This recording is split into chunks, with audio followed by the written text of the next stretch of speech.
Hanli nggak memiliki cara untuk mengetahui bagaimana potensi krisis itu telah selesai dengan sendirinya. Karena itu, dia terus bertindak hati-hati dan terbang ke timur laut. Karena dia sekarang adalah penjahat yang dicari dan nggak bisa lagi tinggal di laut barat daya, dia harus pergi ke tempat lain. Jadi dia membutuhkan peta daerah tersebut, sedangkan dia hanya punya peta laut barat daya. Karena masalah itu, Hanli berhenti di Pulau Acak setelah sebulan terbang.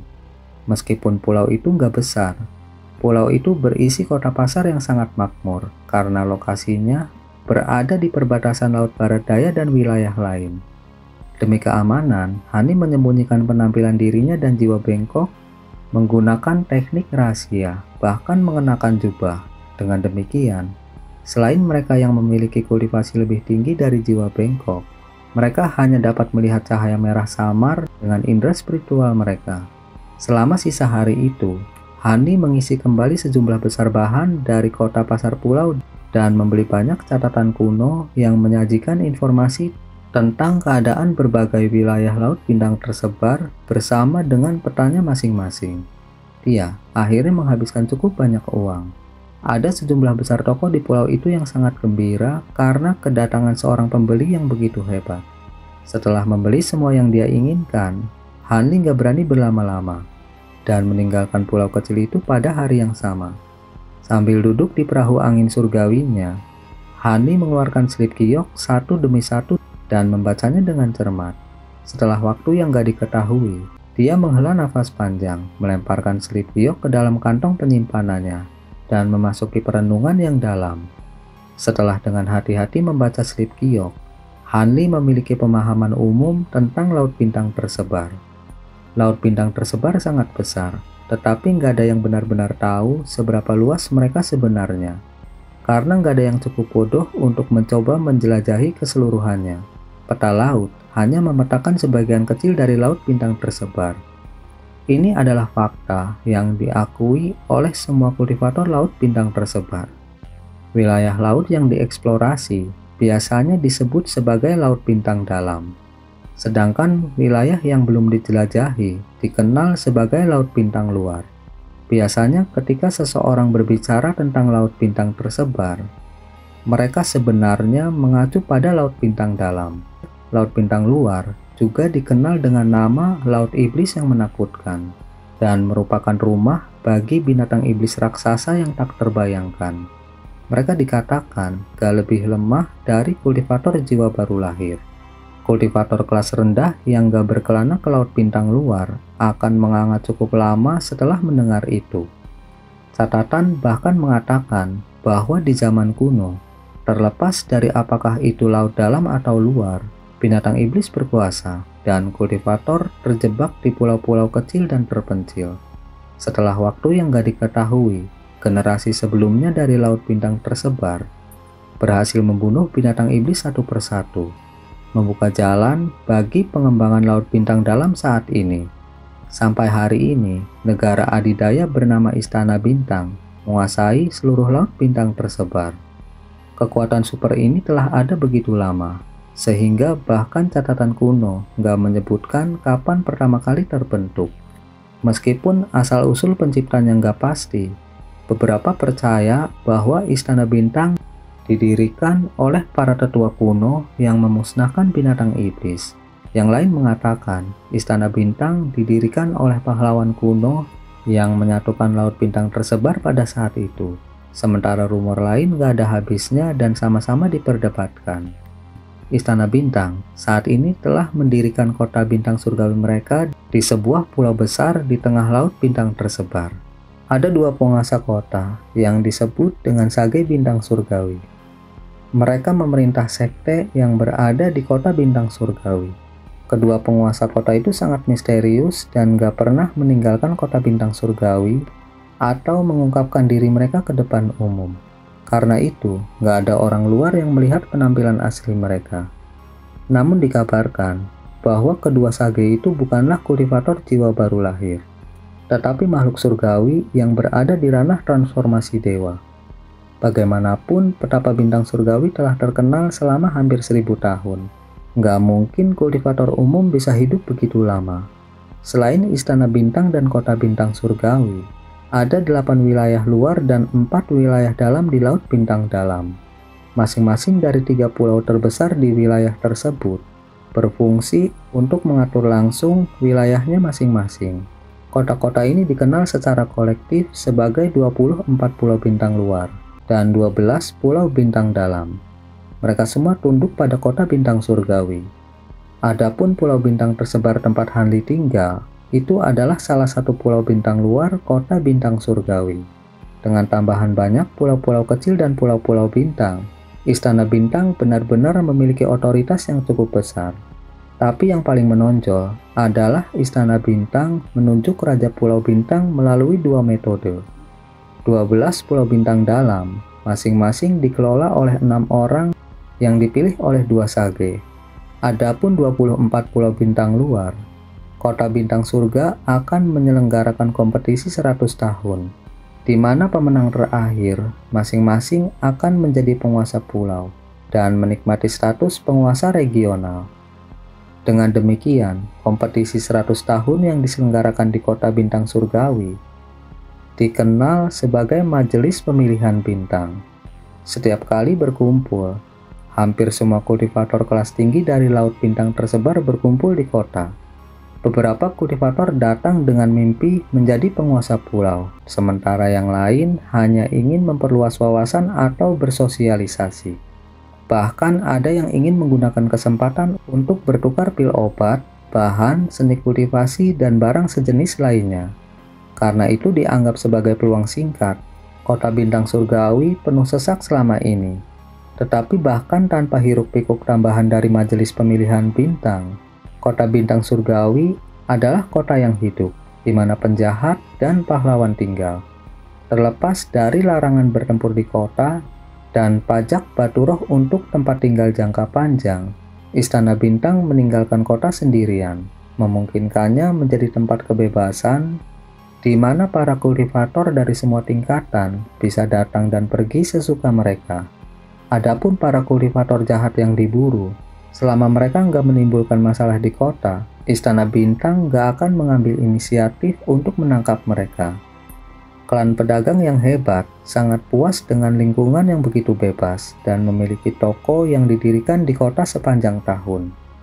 Mereka juga mendirikan lelang masing-masing dan bahkan mengakuisisi berbagai jenis bisnis penghasil batu roh. Dengan demikian, sejumlah barang langka yang tak terhitung jumlahnya mengalir melalui Kota Bintang Surgawi dari Laut Bintang tersebar setiap tahun. Selain itu, Kota Bintang Surgawi memiliki alasan lain untuk menarik begitu banyak kultivator. Istana Bintang telah membentuk formasi transportasi di kota yang mengarah langsung ke Laut Bintang luar. Selama seseorang membayar sejumlah batu roh, mereka bisa berteleportasi ke banyak pulau binatang iblis dengan berbagai ukuran di Laut Bintang luar. Pulau-pulau terpencil ini didirikan oleh generasi sebelumnya dan semuanya berisi ki spiritual. Ketika seseorang tiba di pulau-pulau ini, para kultivator akan dapat membunuh semua jenis binatang iblis di laut terdekat dan menjual inti iblis untuk batu roh di Kota Bintang Surgawi. Adapun nilai batu roh, inti binatang iblis kelas 5 bisa dijual hampir 1000 batu roh. Sedangkan untuk inti binatang iblis kelas 6, keuntungannya akan cukup untuk mendanai kultivator pembangunan fondasi seumur hidup.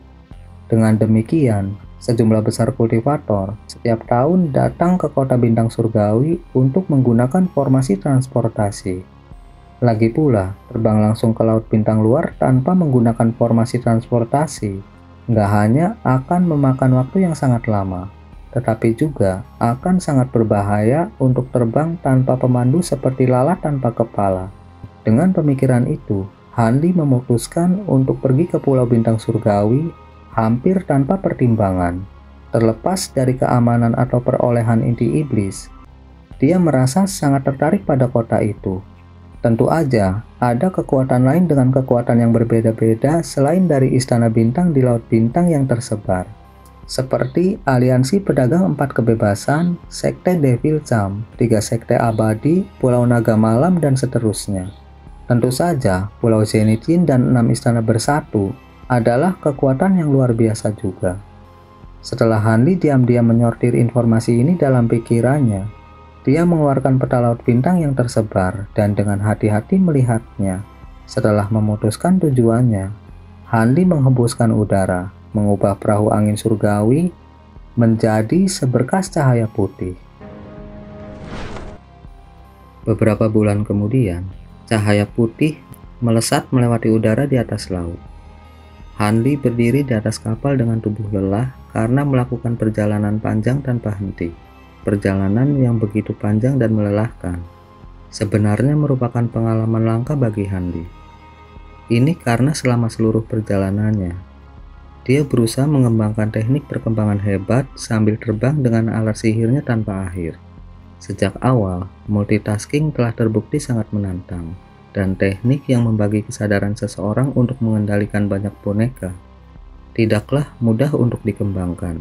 Saat dia berkultivasi sambil mengemudikan perahu anginnya, dia sering membuat banyak kesalahan. Kadang-kadang perahu angin terbang ke arah yang gak jelas. Hanli gak membuat kemajuan apapun selama beberapa hari. Tetapi pepatah lama membuktikan kebenaran bahwa latihan benar-benar membuat sempurna.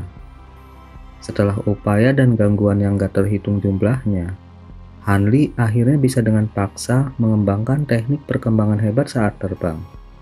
Tapi sekarang Hanli fokus untuk terbang ke depan sambil berdiri di depan perahu angin surgawi.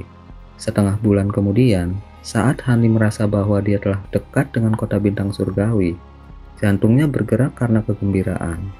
Setelah beberapa saat, ekspresi Hanli sedikit berubah setelah dia samar-samar melihat titik hitam di kejauhan yang tampak sangat besar. Hanli langsung menginjak perahu anginnya. Sesaat kemudian, titik hitam di kejauhan secara bertahap bertambah besar saat dia mendekat, perlahan menampakkan bayangan hitam yang luas. Meskipun dia masih bisa melihatnya dengan jelas, bayangannya yang menonjol membuat Hanli terpesona oleh keindahannya yang menakjubkan. Ketika Hanli terbang lebih dekat, dia bisa secara kasar melihat isi bayangan itu. Itu adalah kota besar yang membentang di seluruh pulau. Tapi apa yang membuat Hanli tercengang adalah bahwa kota itu sama sekali berbeda dari yang pernah dia lihat sebelumnya. Kota itu nggak dibangun di atas tanah datar, tapi di gunung menjulang tinggi di langit yang berada di tengah pulau. Dan bangunan dibangun dalam lingkaran konsentris di sekitarnya. Bagian bawah gunung besar memiliki deretan bangunan yang membentang sampai ke ujung pulau tanpa celah sedikit pun. Itu tanpa diragukan lagi adalah kota bintang surgawi, kota terbesar di laut bintang tersebar. Dari langit, bangunan yang padat tampak sekecil semut. Adegan itu membuatnya terkejut sampai dia berada sekitar 20 km dari pulau itu, di mana dia terpaksa memperlambat perahu angin surgawinya. Hanli nggak lagi sendirian di langit terdekat. Garis-garis cahaya jauh dan dekat mulai sesekali muncul, terbang menuju kota bintang surgawi. Hanli menghela nafas dalam hati. Reputasi kota bintang surgawi memang pantas didapat. Bahkan pada jarak yang begitu jauh, dia melihat banyak kultivator. Begitu dia berada sekitar 10 km jauhnya, ada lebih banyak lagi cahaya berwarna yang terbang ke sana kemari. Dia bahkan melihat beberapa kapal besar di bawahnya menembus angin dan ombak. Tapi yang membuatnya nggak bisa berkata-kata adalah para kultivator yang memilih untuk berlayar dengan perahu kecil, atau bahkan menunggangi binatang iblis kelas rendah di laut daripada terbang dengan alat ajaib. Hanli menggelengkan kepalanya. Setelah pulih dari kekagumannya, dia melesat menjadi seberkas cahaya. Setelah beberapa saat, dia tiba di pantai pulau bintang surgawi. Dia sekarang dengan jelas melihat bahwa pulau itu dikelilingi oleh dinding batu setinggi sekitar 100 meter. Hanli juga bisa melihat bahwa tembok laut yang luas memiliki lebih dari selusin gerbang dengan berbagai ukuran. Sementara ada pelabuhan yang ditujukan untuk kapal fana dan teluk untuk binatang iblis yang beristirahat. Sebagian besar lalu lintas yang masuk jelas adalah para kultivator tunggal yang memasuki kota melalui gerbang kecil. Karena itu, Hanli terbang menuju gerbang kota kecil dengan seberkas cahaya biru. Meskipun itu adalah salah satu gerbang yang lebih kecil, ketika Hanli mendekatinya, dia melihat bahwa gerbang itu tingginya lebih dari 24 meter. Dia nggak bisa menahan tawa pada dirinya sendiri dengan senyum tipis. Di depan Hanli, berdiri seorang wanita berpakaian biru yang tampaknya berada di pertengahan pembangunan fondasi. Dia berdiri di bawah gerbang kota, sedang berbicara dengan elegan kepada dua orang kultivator penjaga gerbang berpakaian putih. Setelah menyerahkan beberapa batu roh, wanita itu dengan santai mengenakan cincin biru yang diberikan mereka kepadanya dan memasuki kota dengan langkah ringan. Hanli dan jiwa bengkok kemudian berjalan dengan tenang mendekati gerbang. Salah seorang penjaga bertanya, apakah Hanli dan jiwa bengkok berencana untuk tinggal sementara atau untuk jangka panjang. Tapi ketika dia melihat bahwa jiwa bengkok adalah kultivator formasi inti, dia terkejut dan dengan sopan mengucapkan selamat datang. Kemudian dia menerangkan bahwa kultivator formasi inti diperbolehkan tinggal jangka panjang gratis di kota bintang surgawi dan memberikan cincin berwarna merah sebagai identitas kepada jiwa bengkok. Ini adalah pertama kalinya saya datang ke kota bintang surgawi. Untuk apa cincin ini? Kata jiwa bengkok dengan suara kasar. Cincin roh adalah sertifikasi status Anda. Kultivator yang hanya tinggal di sini untuk sementara waktu memakai cincin biru dan hanya perlu membayar 3 batu roh untuk masuk. Cahaya roh di cincin biru hanya bertahan selama 7 hari. Setelah itu, pengguna cincin itu harus meninggalkan kota bintang surgawi atau pergi ke gerbang kota dan membeli yang baru. Cincin merah untuk kultivator yang mengambil tempat tinggal permanen. Kultivator biasa diharuskan membayar 800 batu roh untuk itu. Cahaya spiritual cincin merah itu abadi dan akan mengingat pemiliknya setelah menyerap esensi darah mereka. Karena hanya akan bersinar bagi pemiliknya, nggak perlu khawatir orang lain akan mencurinya. Jiwa bengkok diam-diam menganggukkan kepalanya dan mengambil cincin itu. Dia kemudian meneteskan esensi darahnya ke atasnya setelah sedikit ragu-ragu dan meletakkan di jarinya. Saya harus merepotkan para rekan untuk memberi saya cincin merah. Saya juga berencana untuk tinggal di kota ini untuk jangka panjang. Sambil tersenyum, Hanli mengeluarkan 800 batu roh dari kantong penyimpanannya dan menyerahkannya kepada salah satu penjaga. Kedua penjaga berpakaian putih itu tampak agak terkejut, tetapi tanpa kata-kata mengambil batu roh dan menyerahkan cincin merah pada Hanli.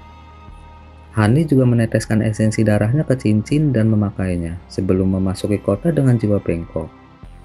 Jalan yang melewati gerbang lebih dari cukup untuk 4 orang berjalan melalui sekaligus, atau mungkin 2 kereta kuda.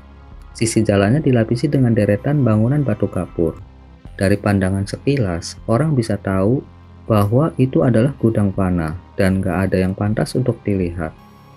Tampaknya gak ada kultivator di jalan. Hanya ada beberapa manusia yang berbelanja dan mengobrol. Nggak ada sesuatu yang menarik minat Hanli. Setelah melihat keadaan sekitar dengan cepat, dia dengan santai mengangkat kepalanya untuk melihat ke langit dan melihat sejumlah besar cahaya berterbangan.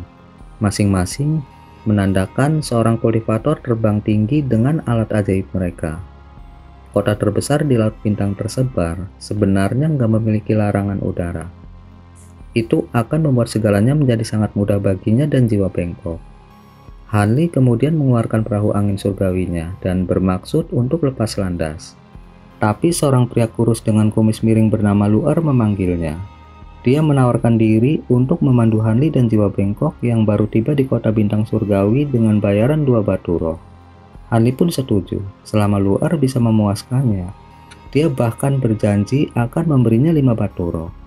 Setelah Luar naik ke perahu angin perlahan melonjak dan terbang menuju gunung besar di tengah pulau. Setelah terbang sekitar 100 meter di langit, Hanli menoleh ke arah Luar. Dia melihat bahwa meskipun wajahnya menunjukkan sedikit ketakutan, dia nggak menunjukkan tanda-tanda kesulitan. Hanli dengan santai bertanya, "Sepertinya ini bukan pertama kalinya kamu terbang dengan alat ajaib. Apakah kamu sering memandu para kultivator asing?" "Sebelumnya, saya telah membantu 6 tuan abadi. Namun, ini baru kedua kalinya saya terbang." Luar berbicara dengan senyum yang dipaksakan. Angin di ketinggian 100 meter di udara terbukti terlalu kuat untuk manusia. Setelah melihat ekspresi Luar berubah sedikit menjadi hijau, Hanli tersenyum tipis dan mengangkat tangannya. Dengan kilatan cahaya biru, lapisan kabut biru menutupi keseluruhan perahu angin surgawi, melindungi ketiganya. Kulit Luer segera membaik setelah itu, tetapi tanpa menunggu Luer mengucapkan terima kasih, Hanli bertanya, "Pertama-tama, beritahu saya di mana saya dapat menemukan tempat untuk berkultivasi dengan damai." Luer menatap kosong sejenak sebelum tanpa sadar mengalihkan pandangannya ke tangan Hanli dan jiwa bengkok. Setelah melihat cincin merah mereka, dia mengungkapkan kilasan wawasan yang tiba-tiba dan memberi Hanli penjelasan yang menyeluruh. Jadi ternyata Tuan Abadi berdua berniat untuk tinggal dalam jangka panjang. Masalah ini cukup sederhana. Apakah Tuan Abadi melihat bangunan di Gunung Sage? Jika Anda ingin berkultivasi, Anda hanya perlu pergi ke sana dan menyewa gedung. Saya telah mendengar Tuan Abadi lainnya mengatakan bahwa pembuluh darah roh alami mengalir melalui Gunung Sage. Semakin tinggi bangunan, semakin besar jumlah ki spiritual. Tentu saja, harganya juga naik. Jika Anda tidak ingin menyewa bangunan dan menginginkan kediaman gua pribadi Anda sendiri, biayanya jauh lebih mahal daripada menyewa tempat tinggal biasa. Selain itu, terlepas dari apakah itu sebuah bangunan atau gua, Anda harus membayar biaya setiap 100 tahun. Jika Anda tidak membayar saat waktunya tiba, Istana Bintang akan mengambil alih kediaman dengan paksa. Oh, selama aku memiliki cukup batu roh, aku akan bisa menyewa area kultivasi di ketinggian tertinggi. Hanli mengungkapkan ekspresi tertarik. Luer menggelengkan kepalanya seolah-olah dia sedang memukul drum dengan itu dan berbicara dengan malu. Tuan Abadi bercanda, itu jelas nggak mungkin. Setiap lingkaran bangunan di Gunung Sage dianggap sebagai lapisan dengan total 81 lapisan. 50 lapisan pertama terbuka untuk kultivator asing dan dapat disewa sebagai tempat kultivasi selama seseorang memiliki batu roh. 30 lapisan terakhir disediakan untuk para tetua Istana Bintang. Adapun lapisan terakhir, disitulah Istana Petapa, di mana dua tuan petapa tinggal, nggak ada yang diizinkan masuk. Setelah berpikir sejenak, Hanli dengan tegas berkata, "Baik, tunjukkan jalannya. Mari cari tempat tinggal dulu sebelum yang lain." "Iya, bawahanmu mengikuti perintahmu. Tuan Abadi harus terbang menuju kaki gunung. Gedung-gedung di sana mengurus masalah ini." Saat dia selesai berbicara, perahu angin surgawi berubah menjadi seberkas cahaya putih dan terbang menuju gunung yang besar dan jauh. Gunung besar itu tampak agak dekat, tetapi masih butuh 1/4 jam penerbangan kecepatan penuh untuk mencapai kaki gunung. Di bawah bimbingan Luer, perahu angin surgawi turun di depan sebuah pavilion yang megah. Ada beberapa kultivator yang datang dan pergi, kadang-kadang terbang atau mendarat dengan kilatan cahaya. Setelah pemeriksaan cepat di daerah itu, dia membawa jiwa bengkok dan Luer ke pavilion yang menjulang tinggi. Saat masuk, Hanli melihat lebih dari selusin kultivator. 6 dari mereka duduk sendirian di beberapa meja batu, sambil berbicara dengan para kultivator yang mengenakan pakaian putih. Para kultivator berpakaian putih tampak sengsara, dan 2 dari mereka bahkan mengemis dengan menyedihkan. Itu membuat pemandangan yang cukup menarik, karena nggak ada satupun dari ekspresi mereka yang sama. Hanli diam-diam menyaksikan pemandangan dari samping. "Tuan Abadi, nggak ada seorang pun di meja sebelah sana. Haruskah kita pergi?" Setelah beberapa saat, Luer dengan hati-hati memanggil Hanli. Hanli mengalihkan pandangannya ke meja batu yang baru aja dibersihkan dan menganggukkan kepalanya. Tapi karena jiwa bengkok yang memimpin kali ini, Luer dibiarkan bingung karena dia mengenali Hanli sebagai tuannya. "Senior ingin menyewa tempat tinggal di Gunung Sage. Lapisan mana yang Anda inginkan? Semakin tinggi lapisannya, semakin mahal harganya." Kultivator Kota Bintang memeriksa jiwa bengkok sejenak sebelum berbicara dengan nada hormat. Dimanapun itu, tampaknya kultivator formasi inti pasti lebih dihormati. Itulah alasan mengapa Hanli membuat jiwa bengkok melangkah maju. "Saya ingin tinggal di gua. Apakah ada yang tersedia?" "Semakin tinggi lapisannya semakin baik," kata jiwa bengkok tanpa ekspresi. "Gua tinggal, senior cukup kaya. Aku akan memeriksanya." Setelah mendengar nada sombong jiwa bengkok, Kultivator berpakaian putih buru-buru mengeluarkan slip giok dan mulai mencarinya. Saya mendapatkannya. Ada 3 gua di lapisan ke-31, 4 gua di lapisan ke-39, dan 2 gua di lapisan ke-47. Berikut adalah harga tempat tinggal gua, serta denah lantai dan kemampuannya. Para kultivator berpakaian putih kemudian meletakkan beberapa slip giok ke atas meja batu. Ketika jiwa bengkok mendengar itu, dia dengan terus terang mengambil slip giok di atas meja dan melihat melalui mereka dengan indera spiritualnya. Hali percaya, karena dia nggak kekurangan batu roh dan dia bisa dianggap agak kaya di antara kultivator formasi inti, dia akan mampu membayar biaya tempat tinggal gua. Tapi begitu dia melihat harganya, dia merasa hatinya jatuh. Biaya tempat tinggal gua di lapisan ke-39 membuat Handi merasa sakit hati. Belum lagi gua lapisan 47. Harganya naik menjadi 3.000 batu roh, harga yang jauh di luar akal. Juga, ini hanyalah biaya penggunaan selama 100 tahun.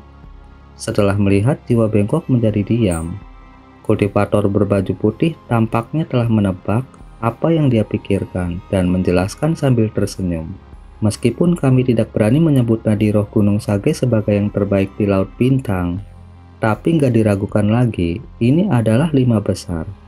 Berkultivasi bahkan di dasar Gunung Sage, jauh lebih cepat daripada tempat terbaik di nadi roh biasa. Adapun setiap lapisan di atas ke-30, kecepatan kultivasi meningkat 1/4 seluruhnya. Karena itu, harga yang mahal sangat sepadan. Handi mengerutkan kening sebagai tanggapan dan meminta jiwa bengkok membaca slip giok sekali lagi. Aku mau yang ini, di bawah perintah Handi. Jiwa bengkok menyerahkan slip giok dan menunjukkan tempat tinggal gua yang lebih mampu di lapisan ke-39. Karena jiwa bengkok ingin menyewa tempat tinggal gua yang mahal, kultivator berpakaian putih itu dengan cepat menanggapi dengan semangat. Dimengerti, itu akan menelan biaya 2.700 batu roh. Kali ini, Handi nggak menggerakkan jiwa bengkok. Dia secara pribadi mengambil 27 batu roh kelas menengah dan menyerahkannya. Ini adalah medali otoritas kediaman gua. Ini memungkinkan Anda untuk masuk dan keluar dari gua dengan baik. Tetapi setelah 100 tahun, medali akan dicabut. Tolong jaga baik-baik. Setelah mengambil batu roh, dia mengambil batu kuning dan menyerahkannya kepada jiwa bengkok. Setelah mengambil medali, jiwa bengkok tanpa kata-kata berbalik dan pergi. Handi dan Luar yang gak berani berbicara mengikutinya keluar. Harga yang sangat mencengangkan. Setelah berjalan keluar dari pavilion, Handi menghela nafas panjang sebelum bergumam pada dirinya sendiri. Pembelian ini telah menghabiskan sebagian besar kekayaannya. Luar mencuri pandang ke arah Hanli dan bertanya sambil berbisik, apakah ada tempat lain yang kalian berdua ingin kunjungi? Dia sangat terkejut ketika Handi menghabiskan sejumlah besar batu roh. Selama ini, kultivator yang dia pandu paling banyak hanya menghabiskan beberapa puluh batu roh. Ini adalah pertama kalinya dia melihat pemboros sebesar itu, yang bisa menghabiskan hampir 3.000 batu roh dalam sekali duduk. Tiba-tiba, Luar menjadi lebih menghormati Hanli. Bagaimanapun, Handi menghabiskan uang dengan cukup bebas. Selama Luar memuaskannya, dia yakin Handi nggak akan pelit. Handi dengan cepat melihat ke arah Luar dan dengan santai berkata, bimbing saya ke pasar kota dan beri saya perkenalan tentang toko yang lebih besar. Setelah itu, perahu angin surgawi melayang di langit dalam seberkas cahaya. Setengah hari kemudian, Handi terbaring di atas tempat tidur kayu besar dengan tangan di bagian belakang kepalanya. Gak lama sebelumnya, Luar memberinya pengenalan lokasi paling penting di kota bintang surgawi. Mereka kemudian berpisah setelah Handi memberi Luar pembayarannya. Setelah melihat Luar pergi dengan ekspresi gembira, Handi kembali ke kediaman gua pada lapisan ke-39 yang telah dia bayar dengan jumlah yang sangat besar. Tempat tinggal gua persis sama dengan yang dijelaskan dalam jimat batu giok. Nggak hanya terisolasi dan damai, tetapi juga memiliki taman obat yang luas. Tapi yang paling memuaskan Hanli adalah hadiah ki spiritual yang berlimpah. Seperti yang dijelaskan, nadi roh di gunung benar-benar luar biasa. Kediaman guanya yang lama di wilayah selatan surgawi nggak mungkin bisa dibandingkan. Semua manfaat ini membuat Hani merasa puas. Mantra formasi kediaman gua sangat mengesankan. Itu nggak lebih lemah dari formasi pembalikan 5 elemen yang disederhanakan. Meskipun demikian, Hani nggak merasa nyaman hanya dengan mantra formasi gua yang melindunginya. Dia memutuskan untuk beristirahat sejenak. Dan besok dia akan menempatkan beberapa formasi. Setelah dia akhirnya merasa rumahnya aman, dia akan punya waktu untuk membuat rencana kultivasi di masa depan. Dengan pemikiran itu, tanpa disadari, Hani tertidur lelap. Dia telah terbang tanpa henti beberapa bulan terakhir ini dan sangat lelah. Di pagi hari kedua, Hani mulai menyibukkan diri setelah bangun tidur. Dia meletakkan 3 formasi besar di luar kediaman guanya dan menanam semua jenis tumbuhan spiritual di taman obat yang kosong untuk pematangan masa depan. Terakhir, dia pergi ke kota pasar dan membeli sejumlah besar giok berkualitas tinggi. Setelah kembali ke kediaman guanya, dia menyematkan batu giok halus ke setiap inci ruangan tersembunyi seluas 40 meter. Setelah semua permukaan ruangan tersembunyi benar-benar tertutup batu giok, Hani dengan hati-hati melepaskan kumbang pemakan emas ke dalam ruangan. Dia memiliki harapan yang tinggi terhadap serangga luar biasa peringkat tinggi ini, dan berencana untuk melatih mereka dengan baik, sehingga mereka dapat membantunya di masa depan.